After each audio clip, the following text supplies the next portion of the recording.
Hi, I'm Kim, and you're watching Kim Wilson TV. My channel is dedicated to helping victims of narcissistic abuse get free and stay free. Before I get going with this video, I just want to take a moment to thank our friend Willa very much for your donation to our channel's PayPal account. I did a video yesterday about my new friend Marley, a dog that has been entrusted to me, and we are having a fundraiser here this month to get Marley a wheelchair and 2 surgeries that he requires. So every donation is greatly appreciated. So from Marley, me, and my entire family this holiday season, thank you, Willa. I woke up this morning and I checked my Facebook messages, and I've got some great friends here from the channel that I'm able to chat with on the Messenger at Facebook, and that's always really a lot of fun for me and gives me a chance to get to know you guys better. Now, maybe it's because the Christmas holiday season is well underway and people are feeling very bad about the termination, the end of the relationship, feeling extremely anxious and panic-stricken. Now, I'm going to say I always felt that way. It really didn't matter if it was Christmas, because over the 5 years I was with Trevor, we had broken up and I had left and been hoovered back many times. And I always had that sense of panic and anxiety and stress and frustration, the obsessive compulsive feelings. And I'm seeing that a lot, particularly in the last couple of weeks. Now, with that said, I get it. I too had it, but I want to talk about that today. Is there a way we can remedy this? Is there a way we can slow down this obsessive compulsive feeling, this urge, this need to text them, phone them, check their emails, creep them on social media? Because this is, in my opinion, a grave trap once you've gotten away from the narcissist. And it doesn't matter how you got away from the narc, whether you left, whether the mask slipped and you decided you had enough, or the narc abruptly dumped you and discarded you. I mean, either way, if you're separated from the narc right now and feeling that obsessive compulsive behavior, I want to explore that a little today with you guys. So how can we curb these really unhealthy obsessive thoughts, these compulsive thoughts? Well, first and foremost, one thing I hear over and over again is I just can't stop thinking about him. I just keep thinking about the happy times. Now, okay, fair enough, but how did you get in this situation? How did you find yourself now in this overwhelming obsessive compulsive feeling, this incredible sense of loss and diminishment? I mean, what brought you to this point? First of all, it was not the happy times that you keep remembering. It was none of the happy times. None of the good aspects of the relationship brought you to this point. It was the holy terror of it all. The covert, manipulative sabotage, the lying, the infidelity, the manipulation, the gaslighting. It was the nastiest parts of the relationship that brought you to this point. It is all of those odious, diabolical, evil actions, behaviors, characteristics of an narc that brought you here. That's how you got here. So first and foremost, stop thinking about the good times, because the good times were nothing more than an illusion. You are focusing on fantasy. You are focusing on deception. You are not focused on the reality of your situation and what brought you to this point. What has caused this relationship to end? You're just focusing on the wrong thing. And I know for empaths, you want to try and keep a positive vibration. You want to think happier thoughts, but this is actually working against you. And this is extremely detrimental, because the good aspects of the relationship are not playing any part in where you're sitting today. Now, consider this. The good times, the perceived good times that you are choosing to focus on, that I chose to focus on, are truly the worst of the times. They really are. They were the most candy-coated. They were the hardest to decipher. But that love bombing, that early idealization, that testing process that they put you through that looked like love and roses, and it is the worst of the whole thing, because it is that illusion, that fake self that they created, that ultimately trapped you and dragged you to this place now. So when the best of times were not even real, when the best of times were nothing more than a deception, an illusion to trap you so you could be harmed. There's nothing good about this. There are no good times to focus on, and you have to really try and fight your mind into a state of accuracy and reality. The truth is, there were no good times, and the perceived good times were the worst of the times. As you try to break free from this looping cycle of obsessive compulsive thoughts about the narcissist, focus on the reality of it. Focus on the bad times, because truly, when someone targets you, sets a trap for you, lies to you and deceives you, there are no good times. It's all a lie. It's all a deception. The narc is not real. The narc is a fake person that they created through information gathering. They questioned you, they probed you, they found out things about you, they snuck away, they recreated a fake self to appeal to you, they mirrored you. It's all a deception. So you have to kind of fight your way back to sane thinking. And I know that can be hard when you've been gaslit and you've been the victim of psychological warfare. And you have to just calm down a minute. Put your obsession down and say, what was the actual good time? Now, maybe you see the concept of finding your true love as a good time. I certainly did. But that too is an illusion. It's all an illusion. I mean, I could just go through, aspect after aspect after aspect of this relationship, and all of it is covered in filth. All of it is tarnished by deception, lies, manipulation, mind control. And I don't know if you guys can hear that. That's Einstein up in the Christmas tree again. And none of it is good. So really look at the reality of this. It was bad. You were terrorized. You were living on eggshells. Your career's in ruins. You've been isolated. You've been put down. You've been belittled, shamed, humiliated. You've been cheated on. You've been lied to. And now you're heartbroken. It's all bad. Please focus on the reality of your situation. I get that you're feeling bad. I get it. I really do. And when you're feeling really bad, as we do when we first get out of the relationship, or even have been out of the relationship for a long time as we struggle to understand it, self-isolation is extremely common. Truly, we all do it. But if there is a way that you can get out, even something simple, go for a walk, go to a movie, take your dog to the dog park, do something to get out a little bit and interact with other people. We are pack animals. We are not designed for isolation.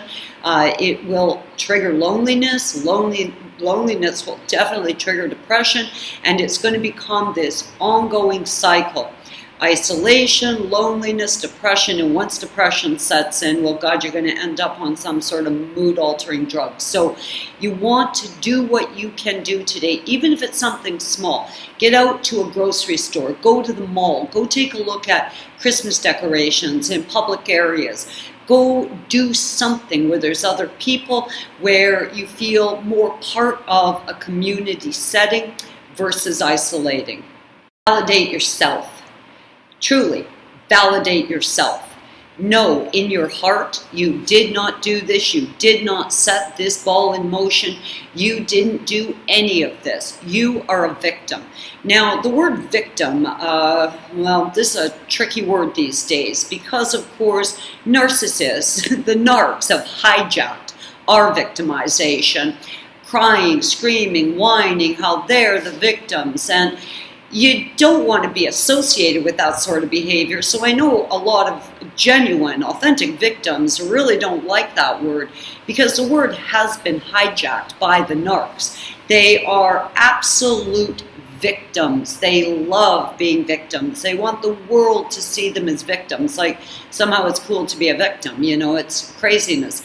But you have to accept the fact that you were victimized, and being a victim, just accepting that fact that someone you cared about, someone you loved, hurt you, is really important. And I think it does help put us back in a state of reality. There's no sense in pretending this didn't happen. You didn't do it.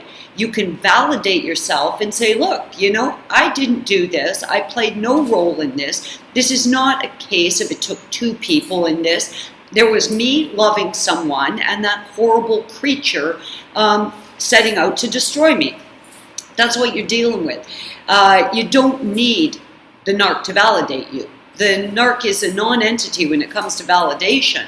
They did it, they caused the problems, and now you're away from them, and you can validate yourself and say, you know what, I didn't do this, I was victimized, I was targeted. Why? Not because I'm broken or there's anything wrong with me, it's because I'm a truly great person, and it was this great life force that I possess that the narc tried to extract out of me. You don't need them to validate you. You can validate yourself. You can truly internalize the fact that you are a wonderful person, and that's why you were targeted. There's lots of ways you can trick your mind into feeling happy. You can play music, you can dance around the house, you can call up a friend, someone who's important to you, and no, you don't have to discuss what's happening in your life right now as far as the narc goes, because there's other things happening in your life. I'm sure you got something going on. And even when I was gravely injured from the abuse, I was still, you know, working on decorating my house. I was sewing curtains. I was sewing throw pillows. I was working on my garden. I was collecting seeds. I was out wildcrafting, collecting wild herbs. I mean, I was still doing things, and I'm sure you're still doing things as well. Even if it's not what you want to be doing right now, like there are things going on in your life that you can discuss without having to talk about the narc or talk about how bad you're feeling. Now, there's a way that you can focus on positive things. Call up a friend, tell them how you're doing minus the narc abuse. And I do believe for me, just discussing the happier aspects of my life, talking about seed collecting, wildcrafting, really made me feel better. It really boosted my mood and boosted my spirit. So I encourage you to engage a friend and talk about some of the more positive things that are happening in your life. I mean, it's winter and it's cold in a lot of areas, and typically, you know, at this time of year, I'd be crocheting hats for the kids or scarves or neck warmers, you know, and I always love doing that. So you may have a hobby or an interest like that now that you're working on that you can talk about that is more positive and more uplifting. So if there's something good going on in your day-to-day, call a friend and talk about that. Doing things that you're passionate about, talking about things that you're passionate about, even if you haven't started to take the steps towards doing these things, but you're just thinking about them, talking about them will help to trick your mind, will help to distract from the obsessive compulsive thoughts that you're having. Now, there's this belief that it takes 90 days to break a habit and 90 days to form a new habit. So I will tell you that you know, I got some OCD going. I've certainly got seed and plant and gardening OCD. I just love doing those things. I love plants. There's just something about this growth and this constant new life that I see happening that I find very exciting. Now, I live here in Vallarta, which really, really triggers my plant OCD because, of course, I'm 4 blocks from the beach in this direction, about 4 blocks from the base of the Sierra Madre mountain range in the other direction, which is, you know, just the base of that mountain range, which is heavily populated, very dense jungle all up in there. So to build the city of Vallarta and this colonia that I live in here, they cut back the jungle and put in the homes and the streets and the infrastructure.